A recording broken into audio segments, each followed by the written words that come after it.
What's going on YouTube? It's Anthony from Anthony's Tech 101 here, back with another video. So today's video, we're going to be talking about what was discussed at the 2025 September iPhone event this year. So without further ado, let's get right into this. So we got some all new iPhones, some new AirPods Pro 3s, and some new Apple Watches. So first, we're going to discuss the iPhone 17, the base model.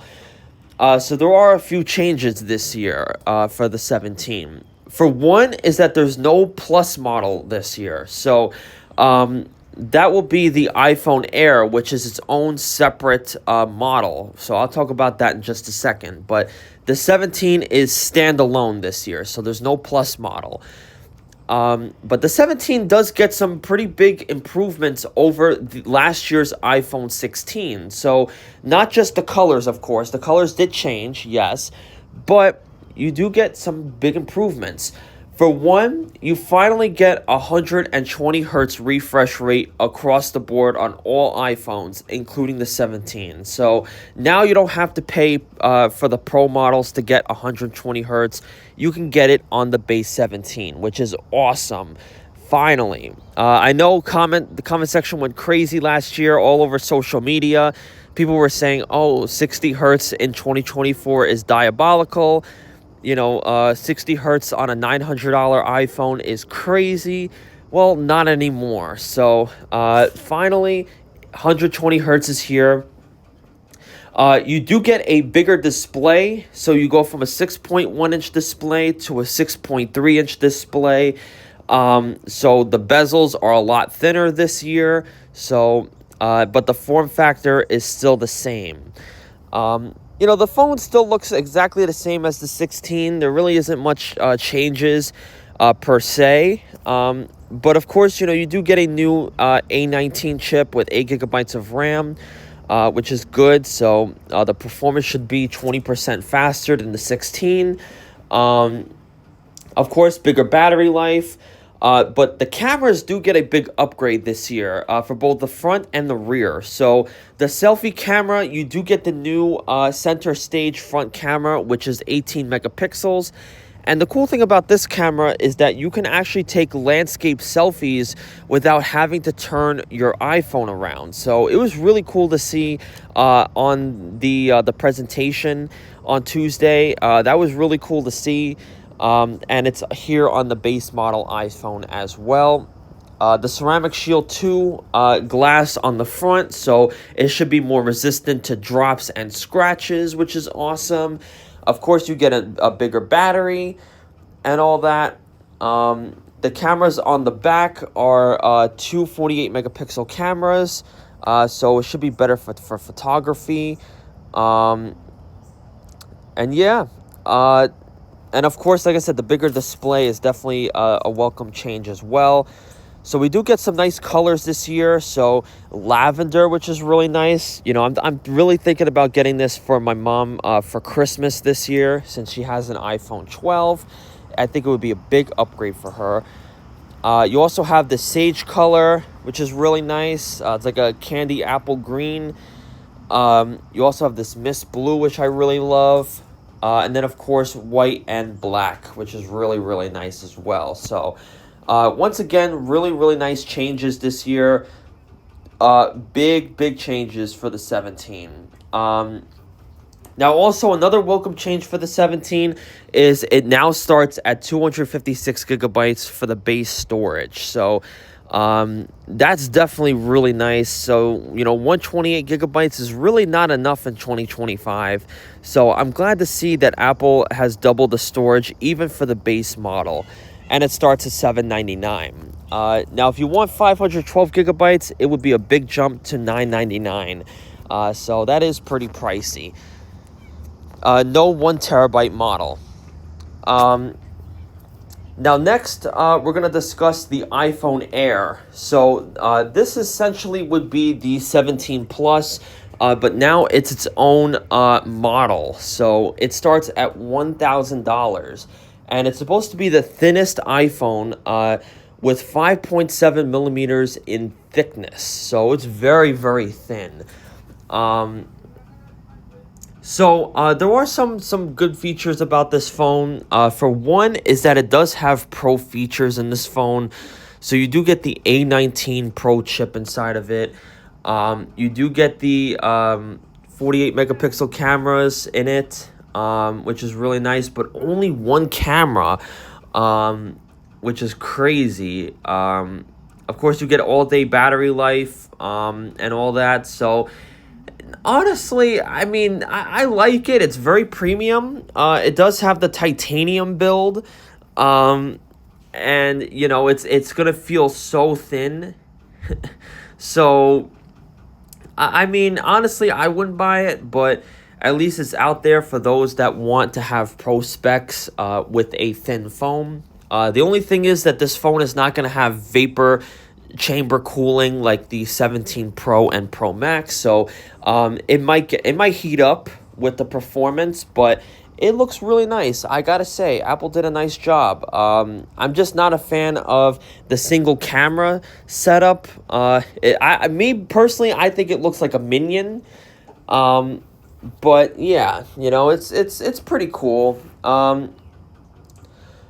But another drawback about this phone is that it doesn't have stereo speakers. So since this phone is very thin, they have to make some compromises, and they had to get rid of the stereo speaker setup. So there's only one speaker on this one, and it's eSIM only. So yes, now it does start at 256 gigabytes. It goes up to 512 and 1 terabyte as well.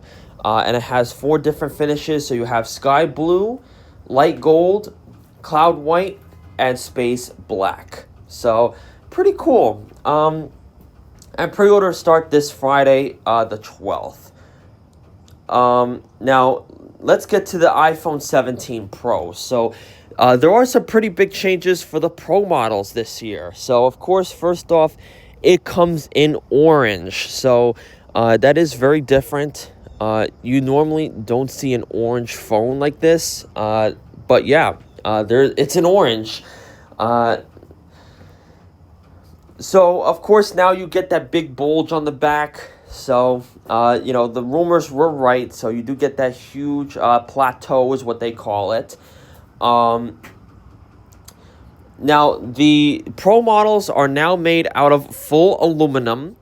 So they're no longer made with titanium. You do get the A19 Pro chip with vapor cooling. You do get 3 48 megapixel cameras on the back. So 48, 48, and 48 on all 3 cameras.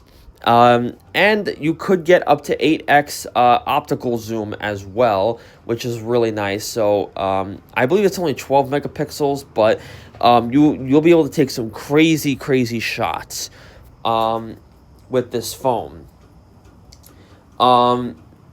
So yeah, so you do get vapor cooling, and the A19 Pro chip. So it's a really nice orange color. I'm really digging it. I mean, it looks like a pumpkin orange color. It looks really nice.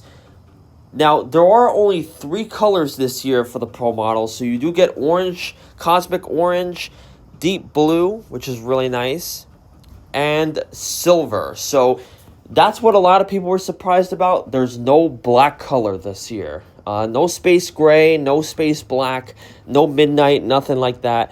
It's just only 3 colors to choose from, and that's it. So honestly, I'm a little disappointed. I was thinking maybe they could release a red color. That would look so awesome on this phone, but unfortunately they missed the mark on this one. But I gotta say, the orange color would definitely be very popular. It's definitely going to be the popular choice because it's different. You know what I'm saying? You normally don't see an orange phone out in public like that, but it looks really nice. So yeah.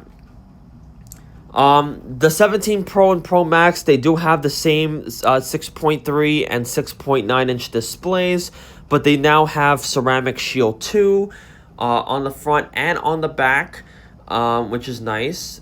So for durability. The 17 Pro Max has the biggest battery. I believe it's at 5,000 milliamp hours, but it's a very big battery.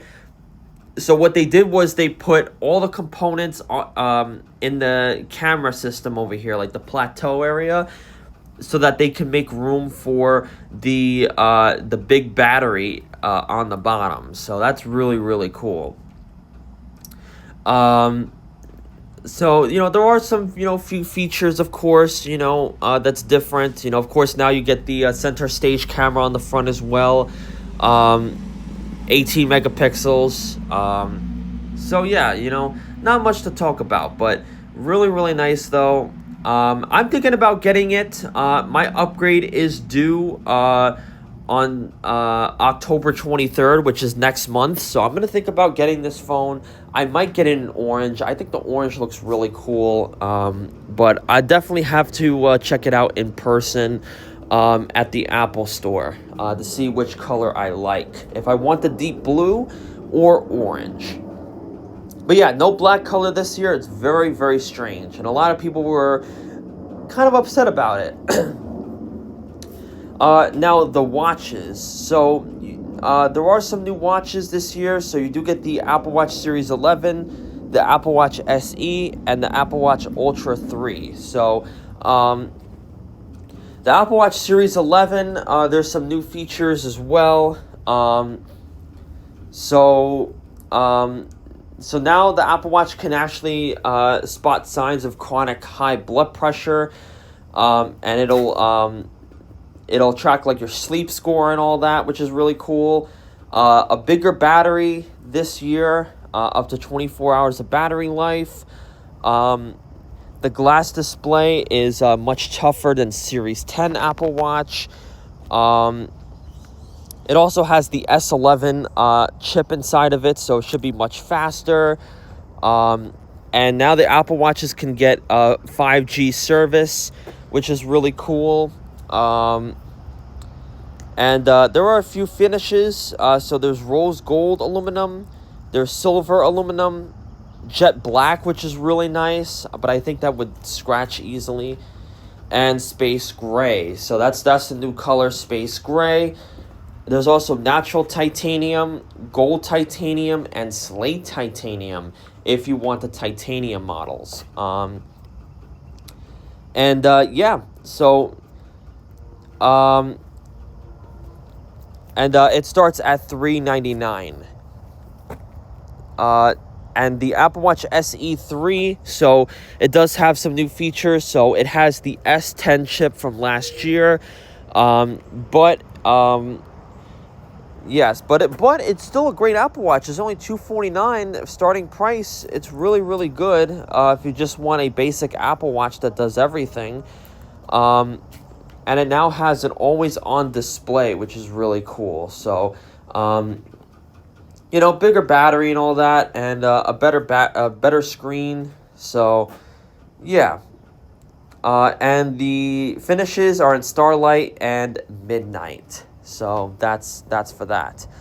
And then the Apple Watch Ultra 3, they get some new changes as well. So I think the Ultra 3 looks really, really nice. So it does have the built-in satellite communications. So the cool thing about that is that if you don't have any cell service where you're at, if you're in the middle of nowhere, you can connect to a satellite, and it'll help you get the help that you need, like 911 and stuff like that, which is really cool. Light upgrades, bigger battery life, up to 42 hours of normal use, which is crazy. I really like the rugged look of the Ultra 3. It looks really, really nice. Natural and black, so really nice watch. So yeah. So pretty much that's it. I mean, there's really not much upgrades, but that's about it. So I think it was a great year this year.